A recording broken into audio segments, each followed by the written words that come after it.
فی غفلت معرضون، اور وہ اترائے ہوئے غفلت میں پڑے ہوئے ہیں، منہ پھیرے ہوئے ہیں۔ لوگوں کو اس بات کا اندازہ ہی نہیں کہ حساب کا دن کتنا سخت ہونے والا ہے۔ میرے عزیزو، جب نبی پاک صلی اللہ تعالیٰ علیہ وسلم نے یہ ارشاد فرمایا کہ میں اور قیامت ایسے ہیں جیسے دو انگلیاں قریب ہیں، 1400 سال پہلے رسول پاک صلی اللہ علیہ وسلم نے یہ فرمایا تھا کہ قیامت اتنی قریب ہے جتنا دو انگلیاں قریب ہیں۔ اور اب کے زمانے میں تو قیامت کے سلسلے میں جو حضور پاک صلی اللہ تعالیٰ علیہ وسلم نے نشانیاں بتائی تھی وہ تقریباً پوری ہو گئیں، بڑی نشانیوں کو چھوڑ کر۔ اور یہ بھی حدیث پاک میں ہے کہ اگلا زمانہ اتنی تیز گزرے گا کہ تمہیں اس کا اندازہ ہی نہیں ہوگا۔ زمانوں پر زمانے آتے چلے جائیں گے۔ یہ جو آخری وقت کی نشانیاں ہیں، میں صرف مختصر سا ایک پیغام دوں گا۔ شعبان کا مہینہ ہے، یہ رسول پاک صلی اللہ تعالیٰ علیہ وسلم کا مہینہ ہے، اور رمضان کے بعد سب سے زیادہ حضور پاک صلی اللہ تعالیٰ علیہ وسلم کو روزے کی حالت میں کسی مہینے میں دیکھا گیا تو شعبان کا مہینہ فرمایا گیا۔ کبھی کبھار پورے شعبان کا مہینہ حضور صلی اللہ علیہ وسلم روزے سے رہتے، اور یہ ارشاد فرماتے کہ یہ مہینہ ایسا ہے جس میں سارے لوگوں کے اعمال اللہ کے حضور جاتے ہیں، پیش کیے جاتے ہیں، اور میرے آقا فرماتے ہیں اس حال میں میرے اعمال پیش کیے جائیں اللہ کی بارگاہ میں کہ میں روزے کے عالم میں ہوں۔ جب میرے اعمال پیش کیے جائیں اللہ کی بارگاہ میں تو میں روزے کی حالت میں ہوں۔ تو یہ شعبان کا مہینہ جو اب رمضان المبارک کے قریب کر رہا ہے، لیکن بعض بزرگوں نے یہ بھی فرمایا شعبان میں موتیں بھی کثرت سے ہوتی ہیں۔ لوگوں کا یہاں پر حساب کتاب 15ویں شعبان کو جو اب شب برات آنے والی ہے لکھ دیا جاتا ہے، سال بھر میں کیا کیا ہونے والا ہے، کتنے لوگ جانے والے ہیں۔ کئی لوگوں کی کتابیں بند کر دی جاتی ہیں۔ حدیث پاک میں یہ بھی ہے کہ فیصلہ اللہ تعالیٰ فرشتوں کے حوالے فرما رہا ہوگا، حالانکہ جب ہم ماں کے پیٹ میں تھے تبھی لکھ دیا گیا ہے کہ کتنی عمر ہے، لیکن فرشتوں کو جو ٹرانسفر کیا جاتا ہے سال میں ایک مرتبہ، اگلے سال ان کا کیا کیا ہونا ہے۔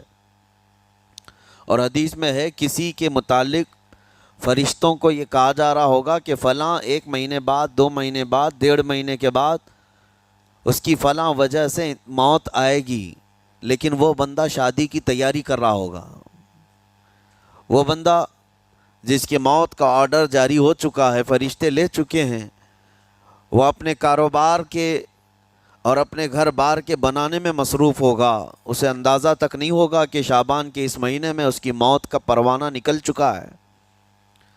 اسی لیے میں عرض کر رہا ہوں قرآن کی آیت اقترب للناس حسابهم وهم فی غفلۃ معرضون، اللہ فرماتا ہے لوگوں کا حساب بہت قریب آ چکا جبکہ وہ غفلت میں پڑے ہوئے ہیں۔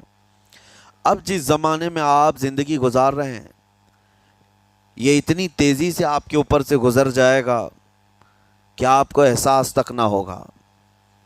بلکہ ایک حدیث کا مفہوم یہ بھی ہے کہ جوان بوڑھے نظر آنے لگیں گے اور بچے جوان نظر آنے لگیں گے۔ وہ دور آئے آج، بچے تو ہمارے جوان ہو ہی چکے ہیں، جو 6 سال کے بچے ہیں، 5 سال کے بچے ہیں، جن کو حقیقت میں بچہ کہا جاتا تھا، اب کے زمانے میں وہ بچے ہی نہیں رہ گئے۔ 8 سال کے بچے وہ بچے ہی نہیں رہ گئے۔ ساری اسکولوں کے حالات ہمارے پاس آئے دن نئی نئی خبریں آتی ہیں۔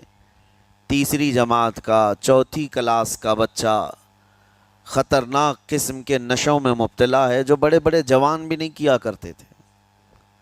تو بچہ کہاں رہا؟ حضور پاک صلی اللہ تعالیٰ علیہ وسلم نے فرمایا تھا بچے جوان لگیں گے اور جوان بوڑھے، اور جوانوں کی حالت یہ ہے کہ سارے مزے اپنے بچپن میں اتنے کر لیے کہ جوانی میں طاقت ہی ختم ہو گئی۔ 25 سال کی عمر میں ایسے لگتے ہیں جیسے کہ بوڑھاپا آ گیا، کمزوریاں آ گئیں۔ 30 سال پہلے کے دور میں 40 سال کو بھی جوانی کہا جاتا تھا، اب کے دور میں 40 سال تو بڑھاپا ہو گیا۔ 30 سال کی عمر کے بعد آج کے نوجوانوں کے جواب دینے لگ جاتے ہیں۔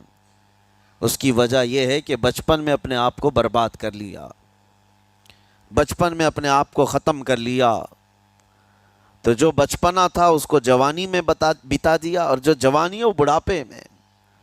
اور جو بوڑھے اصل بوڑھے ہیں جن کو 60-70 سال کی عمر ملی ہوئی ہے، یہ اللہ تعالیٰ کی طرف سے ان کے لیے نعمت ہے۔ باقی قیامت کے قریب جو حالات ہیں وہ اس طرح کے ہیں۔ اور مزید میں آپ کو یہ بھی بتا دوں کہ زمانہ ترقی کرتے کرتے تمہیں ایسا سست اور کاہل بنا دے گا کہ تم کوئی کام کے لائق بھی نہیں رہ جائیں گے۔ بہت ساری چیزیں ہم سے رخصت ہو رہی ہیں، ہمیں اندازہ بھی نہیں۔ ابھی کل ہی میں ذکر کر رہا تھا، ابھی 10 سال پہلے 20 سال پہلے جو چیزیں ہمارے آنکھوں کے سامنے موجود